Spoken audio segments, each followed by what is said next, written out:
Hey, aqui é o Noji e hoje vamos voltar no tempo para relembrar os saudosos dias em que conhecemos a internet lá nos anos 90.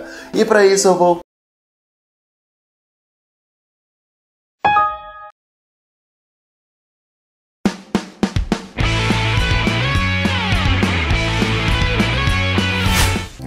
Tivemos um probleminha aqui com a conexão, mas eu acho que já tá resolvido. Já tá resolvido? Não, beleza. E pra sentir de novo toda aquela sensação boa de viver a internet nos tempos primórdios, eu resolvi trazer pra vocês esse Top 10 coisas da internet nos anos 90. Então se liga aí!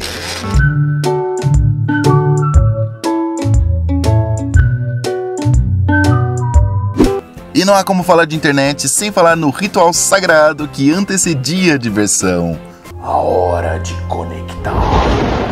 Sim, afinal nos anos 90 a internet era discada, meus amigos, e isso hoje nos dá uma sensação que mistura amor e ódio. Afinal, como era esse ritual que fazíamos para poder entrar no desconhecido mundo da web?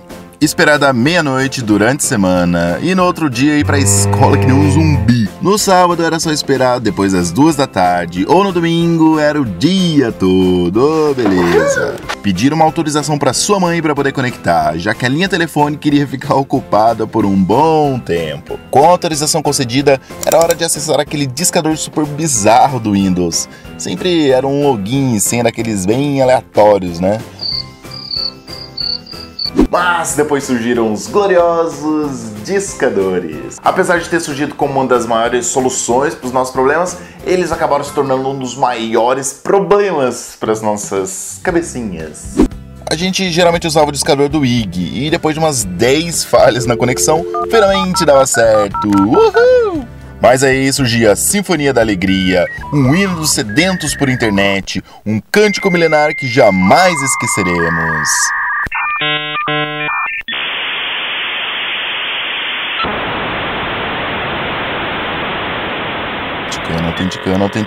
Autenticando! Uhul!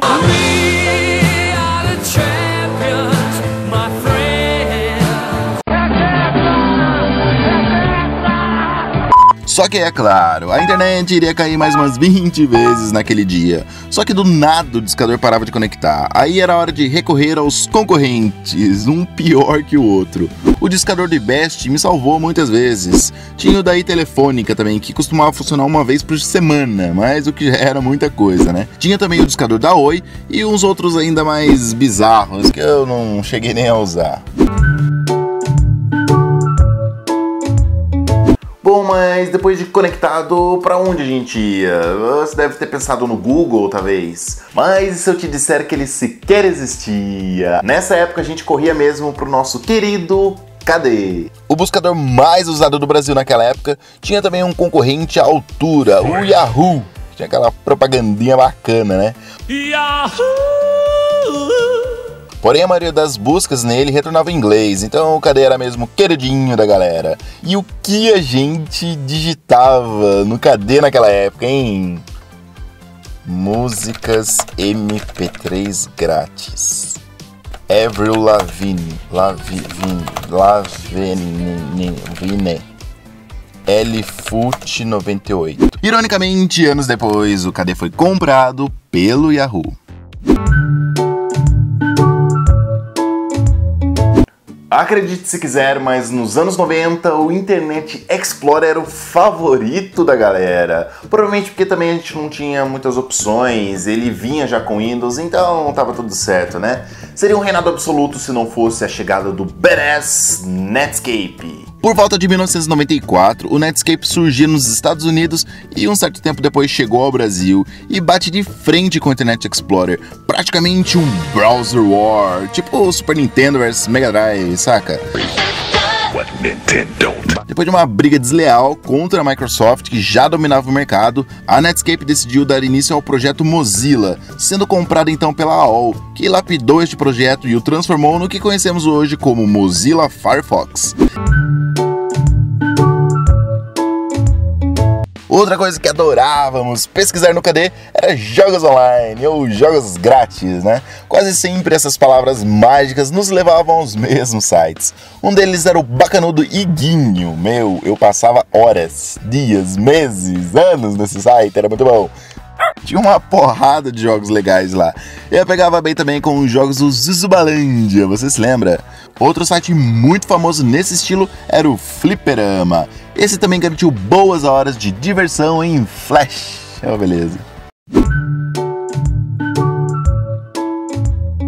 Naquela época a gente ainda trocava cartinhas com nossos amigos, namoradinhas ou com aquele seu primo que foi morar em outra cidade. Muita gente fazia isso nos anos 90 e realmente era muito legal. Mas com a internet saltando aos nossos olhos, a coisa precisava evoluir. Foi aí que acabamos nos rendendo aos e-mails. Se a gente comparar os e-mails com as cartas, obviamente eles eram anos-luz na frente, eram mais rápidos, mais seguros e a gente não pagava nada por eles. Então, foi uma baita evolução na época. Talvez um dos mais memoráveis ou que surgiram primeiro na época foi o Zipmail, que tinha até um comercial com a Luana Piovani, você lembra? É que agora eu tenho meu Zipmail. Zipmail é um serviço de e-mail super seguro que você acessa de qualquer computador conectado à internet. Zipmail, um e-mail que vai aonde você está. Viu como é zip? Outro que foi febre no Brasil e era quase obrigatório você ter um, era o e-mail do IG.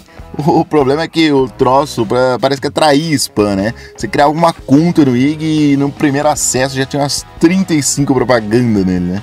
Um que era bem legalzinho era o e-mail do Ball, que, pasmem, oferecia grátis pra você 1 mega de espaço. Sério, 1 mega é muita coisa. Como é que eu sou burro, meu? Como é que eu pude perder tamanha evolução da tecnologia, meu? E vagando por e-mails do Yahoo e Best IG, ostentação mesmo era ter um e-mail da UOL ou Terra. Contas na AOL, então, era coisa de milionário. Não, nada a ver, irmão. A não ser, claro, que você estivesse usando aqueles CDs com 600 horas grátis da AOL. Na quinta posição do nosso ranking temos os gloriosos e famosos softwares de download via compartilhamento, também conhecidos como P2P. Existiam muitos programas nessa época que faziam esse tipo de coisa, como o famoso Casal, o Burrinho do Emule, aquele ShareAcer, até hoje eu não sei como fala isso. O Ares também surgiu depois, um pouco mais focado em música, um pouquinho mais tarde, que também era muito legal e também marcou os bons tempos de compartilhamento via P2P. Hoje em dia essa tecnologia foi substituída pelo que nós conhecemos hoje como torrent, mas, pra falar a verdade, dá uma saudadinha do casal às vezes, viu? Partindo daquele conceito da própria década de 90, em que a gente tinha uma música legal, em uma fita cassete, por exemplo, a gente prestava para o nosso amigo fazer uma cópia e tal. As redes P2P sobreviviam na base do compartilhamento espontâneo entre os usuários, mais ou menos como funciona hoje via torrent, porém uma velocidade bem reduzida. E quando eu falo que a coisa era lenta mesmo. Tipo, para baixar uma música do Charlie Brown, você precisava deixar o PC a noite toda ligada e torcer para a conexão não cair, né? No outro dia, com muita sorte, você teria a sua recompensa.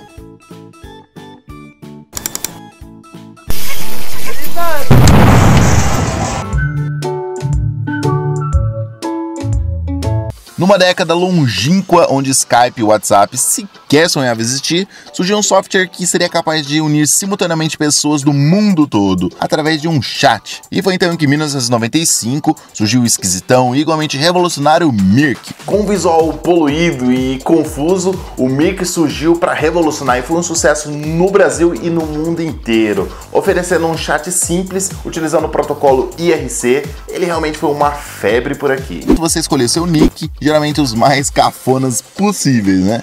E a senha. Por fim, chegava a hora de escolher o canal que você queria entrar, geralmente divididos por temas ou regiões. No Mirk, todos podiam ver as conversas de todos, ver as músicas que estavam ouvindo, os chavecos, etc. Mas se alguém em especial te interessasse, era só clicar no nick da pessoa e abrir um famoso PVT, ou seja, um papo privado, pra quem sabe perguntar em que série aquela gatinha tava, ou se ela também curtia bichinho virtual. Como sabemos, por volta de 2003, o Mirk foi engolido pelos mensageiros instantâneos mais modernos, como o Messenger. Mas para você que é saudosista como eu, ainda pode baixar o Mirk e conversar com os nostálgicos que ainda povoam por lá. E na terceira posição do nosso Top 10 estão as redes sociais. Esqueça Facebook, Twitter, Instagram, esqueça tudo isso. O que bombava mesmo naquela época era o Fotolog. Isso sim era questão de status. Presente em mais de 200 países, o Fotolog foi um fenômeno mundial. E claro, não seria diferente com os WebR. Para quem não sabe, o foco do Fotolog era a postagem de fotos, obviamente. Geralmente pessoais, com legendas curtas, basicamente um precursor do Instagram que conhecemos hoje. Bom, o meu foi criado mais para me divertir mesmo e fazer umas presinhas com as menininhas, assim, basicamente. Foi no Fotolog que vimos as primeiras celebridades surgirem da internet por aqui. Foi de lá que a Marimun foi revelada. Eu tinha duas amigas que tinham acabado de criar o Fotolog. E elas tinham umas fotos muito legais e eu também tinha umas fotos legais no meu computador. E é legal você, manter um Fotolog porque você cria suas fotos em um lugar onde as pessoas olham essas fotos e comentam a respeito. Vale lembrar aqui também do Flogão, uma espécie de cópia barata do Fotolog, que também foi bastante popular. E por falar em redes sociais, outro grande barato dessa época eram as páginas pessoais. Um dos primeiros a estourar foi o GeoCities, um serviço gratuito de hospedagem meio que dividido por cidades. O layout das páginas criadas no GeoCities era lindo de morrer, dá uma ligada. Na mesma linha, um dos mais populares aqui no Brasil foi o HPG, você lembra? Homepage grátis. Na cola dele veio o Kitnet, você lembra? Esse já achava mais estável e com mais recursos. Porém, a partir de 2003, ele deixou de ser grátis e por isso foi morrendo aos poucos, mas deixou muitas saudades. E quem leva a medalha de prata do nosso Top 10 de hoje é o saudoso e querido ICQ. Sim, você lembrou daquele barulhinho maravilhoso agora. Lançado em 1996, em pouco menos de um ano o software já contava com 1 milhão de usuários, um número grandioso para algo recente, num período de descoberta de internet. Nos anos seguintes, o sucesso foi se confirmando e o ICQ se tornou o programa número 1 no mundo de mensagens instantâneas. Lembra como se fosse ontem de simplesmente não fazer ideia do que era ICQ e ficar desesperado para descobrir. Em 2003, o ICQ chegou a ter 160 milhões de usuários e já era sucesso absoluto. Mas pouco antes disso, surgiu o Messenger, que para estragar a festa de vez foi incluso como padrão no Windows XP, que em poucos anos conseguiu desbancar o ICQ para a tristeza de muitos. E em primeiro lugar do nosso Top 10 de hoje, é claro que não poderia ficar de fora esta relíquia, que aos trancos e barrancos sobrevive até hoje, o nosso querido, amado, idolatrado Bate-Papo UOL. Pois é, meu caro noventeiro, se você usou a internet no final dos anos 90 ou início dos anos 2000, como boa parte dos brasileiros, já sentiu um friozinho na barriga ao entrar pela primeira vez nesse mundo inexplorado e misterioso do Bate-Papo UOL. Com uma enorme variedade de salas separadas por temas, o Bate-Papo UOL se tornou o mais usado e o que crescia com maior velocidade aqui no Brasil. As salas que mais bombavam, obviamente, era na categoria idade e também na de cidades, porque aí você podia entrar na sala da região onde você morava e conhecer gente perto de você. Você também tinha a opção de espiar a sala, o que geralmente a gente fazia para passar o tempo, enquanto a sala que a gente queria estava lotada. A diversão começava na escolha do nick, né, os mais toscos. Aí começava a bagunça generalizada, né? Tudo começava com um singelo "Oi, quer tecer?" Tá claro? Aí foi. É surfista RJ conversando com gatinha 16, é a Anjinha dando fora em casal 33, e aí por aí vai. E se a coisa evoluísse mais, o lance era chamar a pessoa pra sair. Não, que nada. Era só pedir o ICQ da gata e torcer pra internet aguentar você conectar o ICQ ao mesmo tempo do bate-papo, né? Menções honrosas.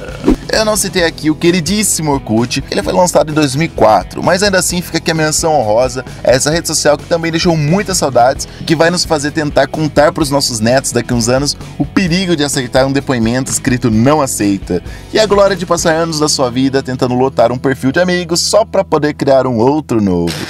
E então é isso, galera, espero que vocês tenham gostado desse Top 10 especial de hoje. É claro que não dá pra falar de tudo que passou naquela época, então deixe nos comentários se eu esqueci de falar alguma coisa ou uma coisa que te marcou, deixa aí, ou então sua opinião sobre o vídeo, sobre ICQ, sobre as coisas que eu falei aqui hoje. Deixe nos comentários que eu quero ler todos os comentários de vocês, beleza? E se você gostou, não esqueça de deixar o seu joinha e compartilhar no Facebook, galera, isso me ajuda bastante. E também marca lá seus amigos aí que viveram aquela época maravilhosa da internet nos anos 90, beleza? Não esqueça de me seguir nas redes sociais, Twitter, Instagram, Facebook, tá tudo aqui embaixo. Se é o primeiro vídeo do canal no evento que você está vendo, seja muito bem-vindo e clique em inscrever-se aqui embaixo, nesse botãozinho, para sempre ser avisado assim que eu postar um vídeo novo. Eu vou ficando por aqui, muito obrigado pela sua audiência, um grande abraço, nós aqui, tchau!